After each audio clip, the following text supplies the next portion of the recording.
सगळ्यात आधी तर तुम्हा सगळ्यांचे खूप खूप आभार. खरं तर बड्डेलाच मला लाईव्ह यायचं होतं.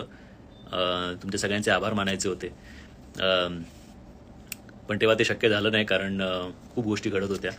पण I want to thank all of you for all the lovely wishes, all the love, all the blessings, all the prayers, everything. Not only on my birthday, पण माझ्याबरोबर जेव्हा हा इन्सिडेंट झाला डिसेंबरमध्ये, तेव्हा पण ज्या पद्धतीने तुम्ही सगळ्यांनी मला प्रेम दिलं आहे, माझ्यासाठी उभे राहिलात, माझ्यासाठी प्रेयर्स केल्या, प्रार्थना केल्या, मला आशीर्वाद दिले सगळ्यांनी, हे मी कधीच विसरणार नाही. आणि म्हणजे हे एक असं ऋण आहे जे मी कधी फेडूही शकणार नाही.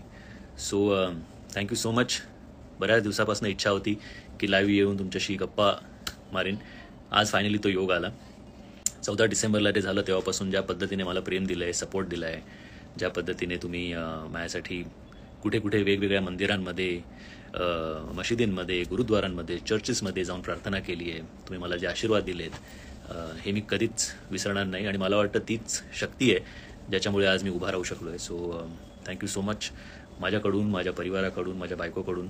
माझ्या बायकोचे तर मानावे तितके आभार कमी आहेत. आणि मला असं वाटतं की परमेश्वर प्रत्येकाला अशी एक लाईफ पार्टनर देव, जी त्या क्षणाला ती ज्या पद्धतीने उभी राहिली आणि तिने जे काही केलं, म्हणजे जसं आपण क्रिकेटमध्ये म्हणतो की snatching victory from the jaws of defeat, तसं she snatched my life from death literally. So you no